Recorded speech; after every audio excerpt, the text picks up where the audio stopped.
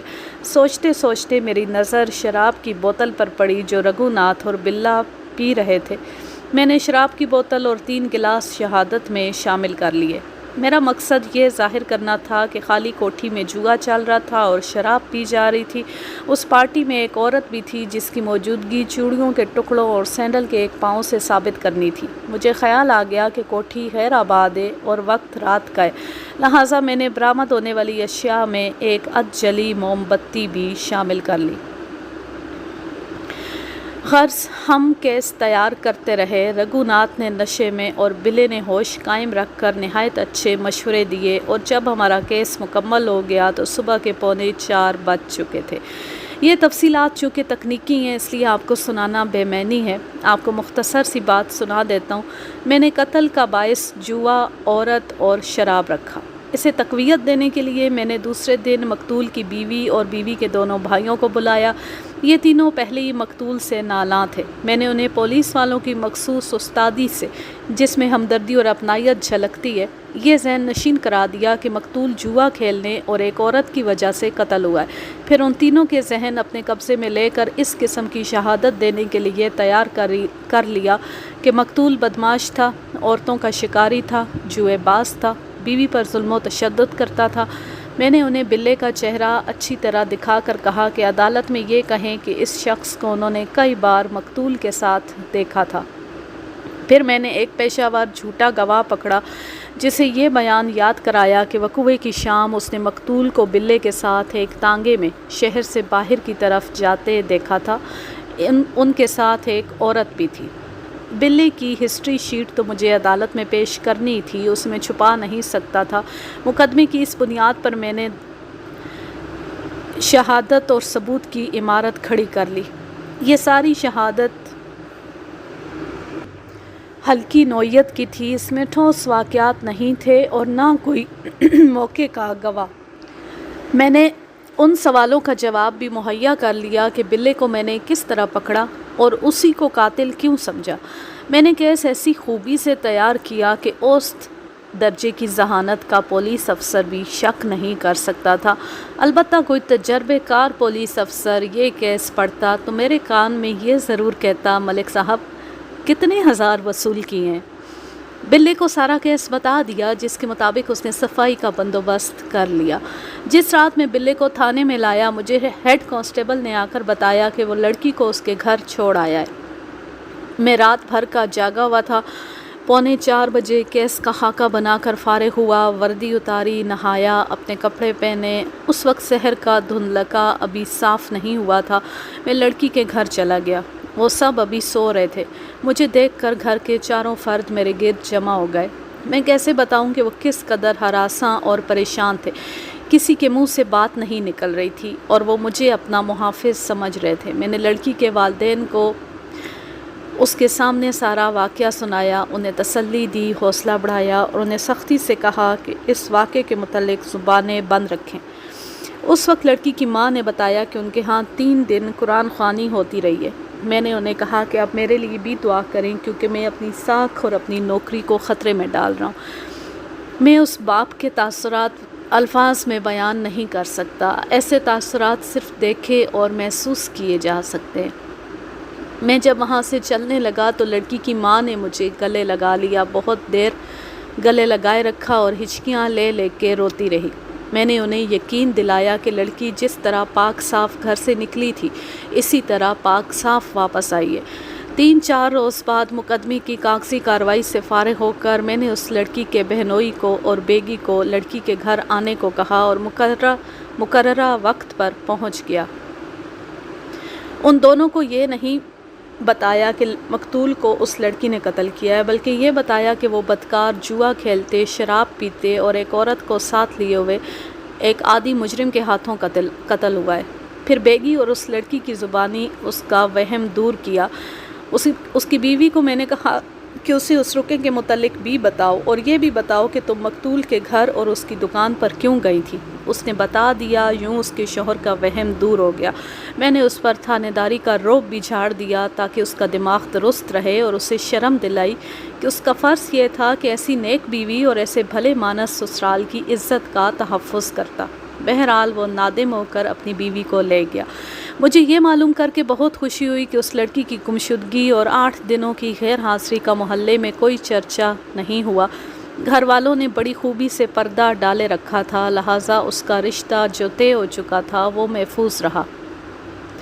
اب میرا امتحان باقی تھا۔ کیس کورٹ میں جا رہا تھا۔ میں نے چالان پیش کر دیا۔ حوالات میں بلے کی میں نے خوب خاطر تواضع کی۔ بلے نے کورٹ میں جرم سے انکار کر دیا۔ پھر مقدمہ چلا، گواہ بھگتے، شہادتیں پیش ہوئیں۔ میں نے بلے کی ہسٹری شیٹ پیش کی۔ دن گزرتے رہے اور آخر کیس سیشن سپرد ہو گیا۔ سیشن جج ایک انگریز تھا۔ یہ کہنا صحیح نہیں کہ انگریز غیر معمولی طور پر قابل ہوتے ہیں۔ ان کی قابلیت یہ تھی کہ وہ بادشاہ تھے، سیاہ اور سفید کے مالک تھے۔ البتہ ان میں خوبی یہ تھی کہ اپنے فرائض کے معاملے میں دیانتدار اور محنتی تھے۔ ہمارے افسروں کی طرح افسری کا ناجائز استعمال نہیں کرتے تھے۔ بلے کا کیس انگریز سیشن جج کے پاس گیا۔ بلے کا وکیل کچھ تیز تھا اور کچھ میرا استحاضہ کمزور تھا، جس سے وہ نہایت قابلیت سے فائدہ اٹھا رہا تھا۔ اس انگریز سیشن جج نے بلے کی ہسٹری شیٹ کو سامنے رکھا اور اسی بنا پر اسے 14 سال سزائے قید بامشقت سنا دی۔ اس نے جو فیصلہ لکھا وہ بہت کمزور تھا۔ مجھے یہ فیصلہ دیکھتے ہی یقین ہو گیا کہ بلہ اپیل میں بری ہو جائے گا، اور ہوا بھی یہی۔ ہائی کورٹ میں اپیل دائر ہوئی تو دوسری پیشی میں منظور ہو گئی۔ بلے کو ہائی کورٹ نے شک کا فائدہ دے کر بری کر دیا۔ اسی شام جیل سے رہا ہو کر بلہ مجھے ملنے آیا۔ میں نے اسے ایک جگہ بتا کر کہا کہ شام کے بعد وہاں میرا انتظار کرنا، میں تمہیں اس لڑکی کے گھر لے جانا چاہتا ہوں۔ یقین کیجئے، بلے نے کہا، نہ ملک صاحب، میں ناپاک آدمی ہوں، اس گھر میں میرا سایہ نہ لے جاؤ۔ اس نے مجھ سے ہاتھ ملایا اور چلا گیا۔ میں اسے جاتے دیکھتا رہا۔ وہ رازن تھا، ڈکیت تھا، بردہ فروش تھا، یہی اس کی ہسٹری شیٹ میں لکھا تھا، مگر اس کے سینے کی تحریر کچھ اور تھی۔ وہ صرف میں نے اور رگھو ناتھ نے پڑھی تھی۔ میں اسے دیکھتا رہا اور جب وہ میری آنکھوں سے اوجھل ہو گیا تو میری آنکھیں آنسوؤں سے بھر گئیں۔ یوں یہ کہانی اپنے اختتام کو پہنچی اور بلا شبہ یہ ایک رکت سی طاری کر گئی ہے۔ کیسے کیسے واقعات انسانی تاریخ میں بھرے پڑے۔ اب میں لیتی ہوں آپ سے اجازت، جہاں رہیں خوش رہیں، شاد و آباد رہیں، ہنستے مسکراتے رہیں، اور اگر یہ کہانی یا میرا انداز پسند آئے تو اس چینل کو سبسکرائب ضرور کر لیں اور اپنے فیملی والوں سے، اپنے دوستوں کے ساتھ اس ویڈیو کو زیادہ سے زیادہ شیئر کیجیے۔ اللہ حافظ، اللہ نگہبان۔